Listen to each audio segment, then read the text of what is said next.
Hello, good morning students. अभी हम लोग 11th क्लास केमिस्ट्री पढ़ रहे हैं, चैप्टर 1।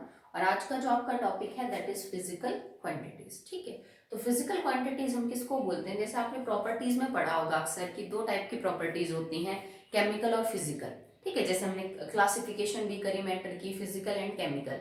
तो फिजिकल और केमिकल वर्ड का भी यूज किया जाता है।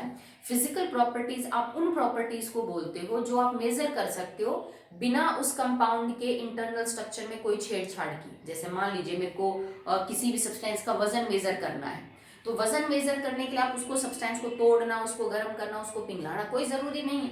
आप नॉर्मली वजन कर सकते हो। ठीक है, वॉल्यूम मेजर करनी है, उसकी लंबाई मेजर करनी है। तो फिजिकल प्रॉपर्टीज वो प्रॉपर्टीज होती हैं कि जिनकी वैल्यू को आप बिना उस कंपाउंड के इंटरनल स्ट्रक्चर को डिस्टर्ब किए मेजर कर सकते हो। केमिकल प्रॉपर्टीज वो होती हैं जिनको मेजर करने के लिए आपको स्ट्रक्चर, किसी भी सब्सटेंस के इंटरनल जो स्ट्रक्चर है उसको पढ़ना पड़ेगा, केमिकल चेंज करना पड़ेगा उस सब्सटेंस के अंदर। ओके, सो हमारा टॉपिक अब है फिजिकल क्वांटिटीज। कौन कौन सी क्वांटिटीज फिजिकल होती हैं?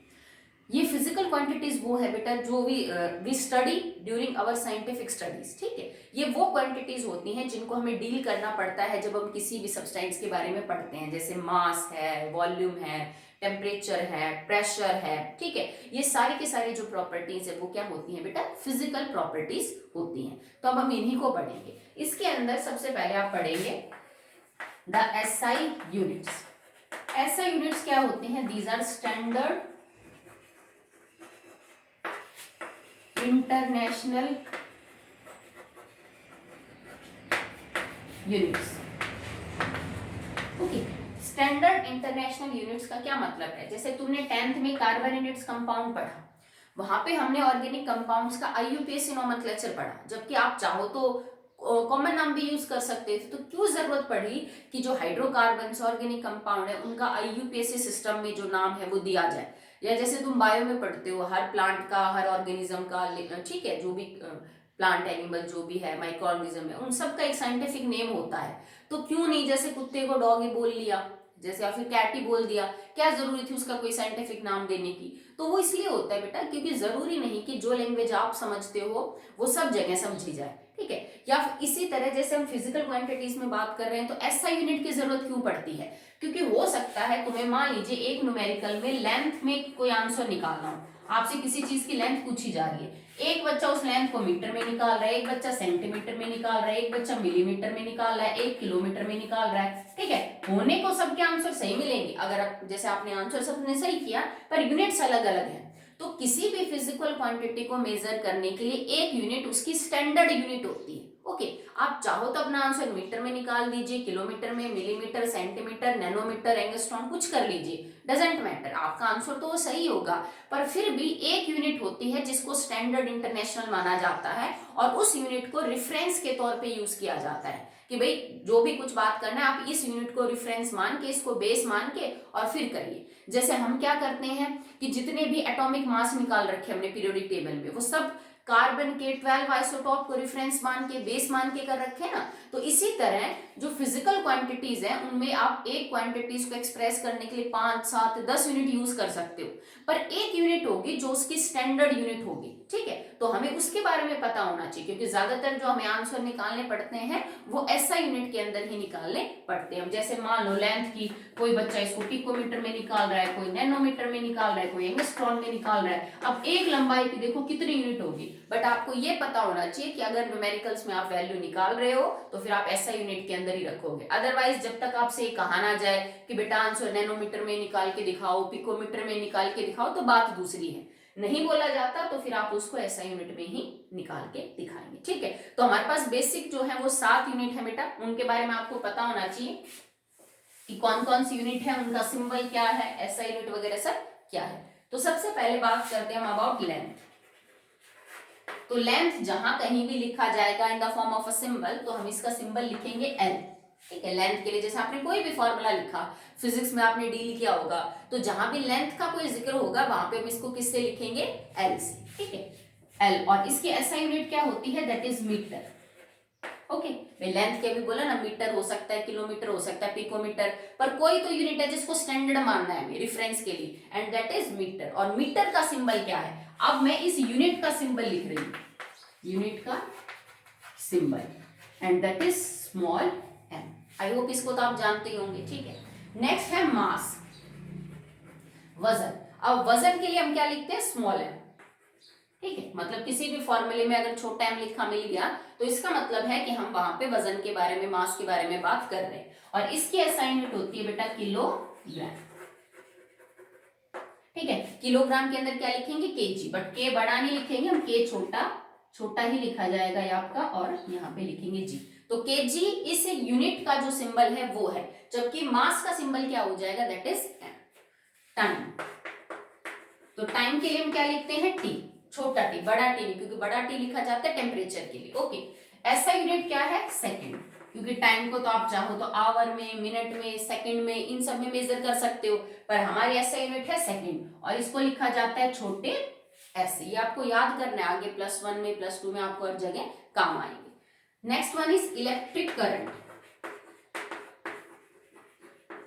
ये तो आप फिजिक्स में बहुत यूज करते होंगे करंट, ठीक है। तो इसको किससे लिखा जाता है बेटा, it is written by I. Formula भी यूज करते हैं ओम्स लॉ के अंदर आई वाला, ठीक है। तो इसको हम आई से लिखते हैं और इसकी यूनिट हो जाएगी एम्पियर, ठीक है। यूनिट इज एम्पियर और इसको डिनोट करते हैं कैपिटल ए से, ठीक है। कुछ यूनिट्स में देखो हमने स्मॉल लेटर यूज किए हैं, कुछ में हमने क्या यूज किए हैं, कैपिटल लेटर्स, ध्यान रखना उसका। अगला है टेम्परेचर। तो टेम्परेचर के लिए हम यूज करते हैं बड़ा टी, देखो छोटा टी टाइम के लिए, तो बड़ा टी यूज करेंगे फॉर टेम्परेचर, और इसके ऐसा यूनिट है बेटा कैल्विन। टेम्परेचर के हमारे पास 2-3 स्केल होते हैं, फ़ारेनहाइट, डिग्री सेल्सियस और केल्विन। तो केल्विन इज द एसआई, आप कह सकते हो यूनिट है, एसआई स्केल है फॉर द टेम्परेचर, और इसको हम किससे डिनोट करते हैं, बाय कैपिटल टी। जैसे हम फॉर्मूला लिखते नहीं है 373 के, तो ये इसका क्या हो गया, सिंबल। अगला है amount of substance. Amount of substance, ये मैंने आपको 9th में जब मोल कॉन्सेप्ट स्टार्ट होता है तब बताया था कि what is mole. Mole is the SI unit for measuring amount of substance. किसी भी सब्सटेंस की मात्रा को मेजर करने के लिए हमारे पास एसआई यूनिट होती है मोल। तो फॉर्मूले में मोल को कैसे लिखा जाएगा, छोटा n, इसका यूनिट का नाम होगा MOLE, और इसको शॉर्ट में करके लिखा जाएगा MOL। मतलब n हम अमाउंट ऑफ सब्सटेंस मोल के लिए यूज करेंगे, सिंबल नाम है यूनिट का मोल, और इसको शॉर्ट में करके लिखा जाता है सिंबल के फॉर्म में, दैट इज LO। अगला है ल्यूमिनस इंटेंसिटी। ये हम कम ही यूज करते हैं, ये ज्यादा यूज नहीं करेंगे। तो ल्यूमिनेट इंटेंसिटी को हम किससे लिखते हैं, I, और एक छोटा सा यहाँ पे होता है V। कैंडेला इसकी जो है वो यूनिट है, कैंडेला, और इसका सिंबल है आपका C और D, छोटा C और बड़ा क्या हो जाएगा D। तो ये 7 सिस्टम है, 7 बेसिक यूनिट है जिनका आपको एसआई के अंदर पता होना चाहिए कि इनका जो सिंबल है वो क्या होता है, क्योंकि न्यूमेरिकल्स में ये आपको बहुत हेल्प करेंगे। सीबीएसई हाफ नंबर डिडक्ट करती है अगर आपने किसी भी न्यूमेरिकल में यूनिट्स जो है वो प्रॉपर नहीं लगा रखे, ठीक है। चलिए नेक्स्ट टॉपिक है,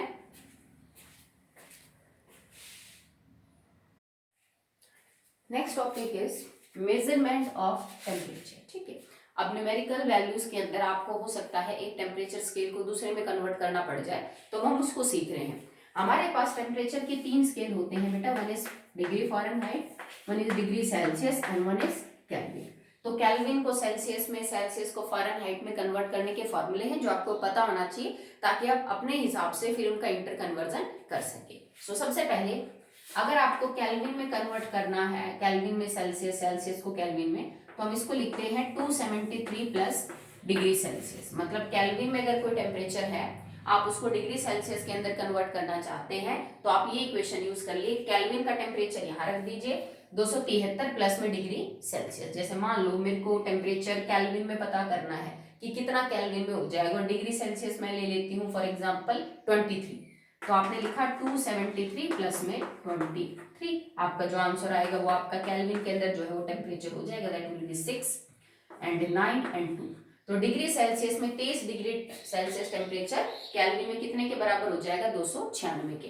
तो मतलब केल्विन को सेल्सियस में कन्वर्ट करने के लिए सीधा ऐड कर दो आप, दैट इज 273, ठीक है। बट अगर आप एग्जैक्ट पता करना चाहते हो, ये जो आइडिया है तुम 10th तक इसको यूज करते हो, 9th तक यूज करते हो, एग्जैक्टली ये 273 नहीं है, ये कितना है बेटा, 273.15। ठीक है, तो एग्जैक्ट वैल्यू ये है 273.15। ओके, जब तक आपको न्यूमेरिकल में बताया ना जाए आप 273 यूज कर सकते हो, रिजल्ट में कोई ऐसी प्रॉब्लम नहीं आएगी। यूजुअली हम 273 करते हैं, पर कई बार एग्जैक्ट भी आपको यूज करना पड़ेगा, तो आपको पता होना चाहिए। ठीक है, अब जैसे मान लो डिग्री से, अभी मैंने आपको केल्विन में दिया कोई कि केल्विन में 270 केल्विन कितने डिग्री सेल्सियस के बराबर है, तो 273 प्लस में डिग्री सेल्सियस, भाई 270 में से 273 घटा दो, आपके डिग्री सेल्सियस में आंसर आ जाएगा। तो अगर मुझे केल्विन को डिग्री सेल्सियस में कन्वर्ट करना है तो -273, अगर मेरे को डिग्री सेल्सियस को केल्विन में कन्वर्ट करना है तो क्या हो जाएगा, +273। फ़ारेनहाइट और डिग्री सेल्सियस का क्या टेम्परेचर है, फ़ारेनहाइट का टेम्परेचर 9/5 डिग्री सेल्सियस प्लस में 32। अगर फ़ारेनहाइट में कोई टेम्परेचर दे रखा है तो it is equal to 9/5 degree Celsius में जो टेम्परेचर है, और प्लस में आप 32 करेंगे तो फ़ारेनहाइट को डिग्री सेल्सियस में कन्वर्ट कर सकते हैं, डिग्री सेल्सियस को फ़ारेनहाइट में।